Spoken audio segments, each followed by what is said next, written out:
কটিয়াদী উপজেলা পরিষদের চেয়ারম্যান পদে জনগণের বিপুল ভোটে নবনির্বাচিত উপজেলার চেয়ারম্যান আলহাজ মইনুজ্জামান অপুর শপথ গ্রহণ অনুষ্ঠান অনুষ্ঠিত হয়েছে।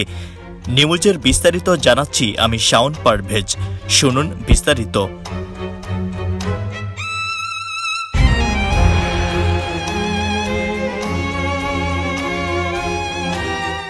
চলতি মাসের 12 জুন বুধবার সকাল 11টায় ঢাকার বিভাগীয় কমিশনারের কার্যালয়ের সম্মেলন কক্ষে কিশোরগঞ্জের কটিয়াদী উপজেলা সহ অষ্টগ্রাম নিকলি ও ঢাকা বিভাগের দ্বিতীয় ধাপের অন্যান্য উপজেলা সহ পরিষদের আসন্ন ষষ্ঠ উপজেলা পরিষদ 2024 নির্বাচনে সকল নবনির্বাচিত উপজেলার চেয়ারম্যান, ভাইস চেয়ারম্যান ও মহিলা ভাইস চেয়ারম্যানগণের শপথ গ্রহণ অনুষ্ঠান অনুষ্ঠিত হয়েছে।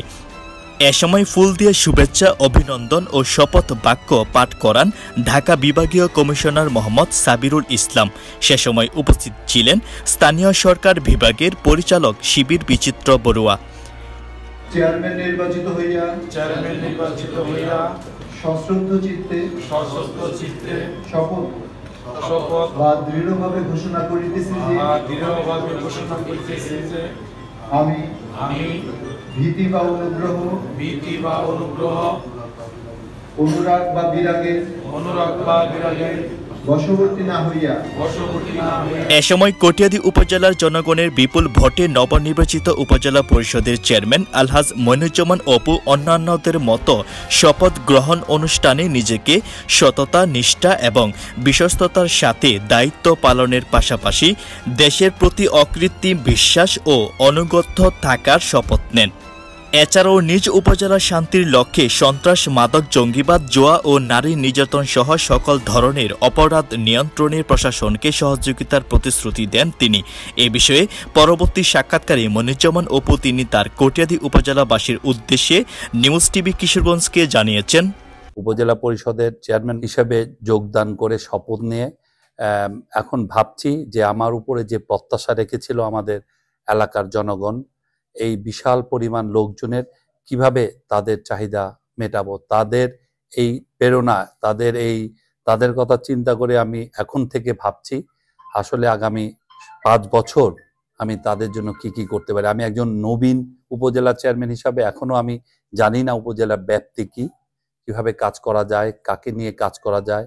অবশ্যই এখানে সাংসদের একটা ইম্পোর্ট আছেন, অবশ্যই ওনার সাথে থেকে আমরা অত্র এলাকার জনগণের সেবা করতে চাই।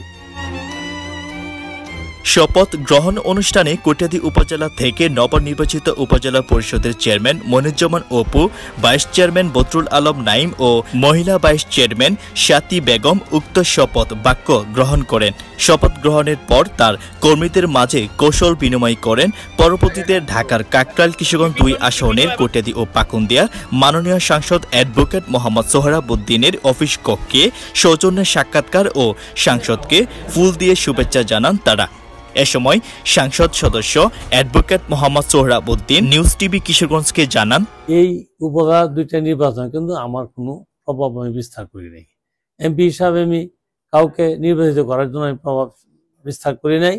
জনগণ যাদেরকে নির্বাচিত করেছে আমি তাদেরকে সাথে নিয়ে কাজ করবো এবং অঙ্গীকার আমার ছিল। এই মুহূর্তে আমি বলবো যে পাকুন্দিয়া এবং কটিয়াদী এই 2টা উপজেলা পরিষদ নির্বাচনে যারা নির্বাচিত হয়েছে তাদেরকে আমি অভিনন্দন জানাই, স্বাগত জানাই এবং তাদেরকে নিয়ে একসাথে উন্নয়ন কাজ করার জন্য আমি অঙ্গীকার ব্যক্ত করি। পরে বাংলাদেশ আওয়ামী লীগের সাবেক সাধারণ সম্পাদক, জনপ্রশাসন মন্ত্রী ও ময়মনসিংহ কিশোরগঞ্জের গর্ব মরহুম সৈয়দ আশরাফুল ইসলামের কবর জিয়ারত করেন মইনুজ্জামান অপু। নবনির্বাচিত উপজেলা পরিষদের চেয়ারম্যান মইনুজ্জামান অপু তার কটিয়াদীবাসীর উদ্দেশ্যে আরো জানিয়েছেন, একটা জিনিস আমার কাছে আছে যে আমি তাদের নিরাপত্তা দিব ইনশাল্লাহ, তাদের ন্যায়সঙ্গত যুক্তিসঙ্গত ব্যাপারগুলো শুনবো ইনশাল্লাহ, এবং তাদের যখনই কাজে লাগে আমি তাদের পাশে দাঁড়াবো। এই প্রতিশ্রুতি দিয়েই কিন্তু আমি উপজেলা পরিষদে আসছি। আমি এইটা এখনো বলছি যে আগামী 5 বছর কি করব কি না করব সেটা ডিপেন্ডস করে উপজেলা পরিষদের উপর কত টাকা আসবেন, উপজেলা চেয়ারম্যান সাহেবের হাতে কি আছে এবং আমাদের এমপি সাহেব উনি আমাদেরকে কিভাবে দেন। কিন্তু আমি যেটা আমার হাতে আছে আমি 100% নিশ্চয়তা দিতে পারি যে আমি ন্যায়সঙ্গতভাবে কাজ করব, অন্যায়ের কাছে মাথা নত করব না এবং এই উপজেলা পরিষদকে অন্যায়ের হাত থেকে রক্ষা করবো ইনশাল্লাহ।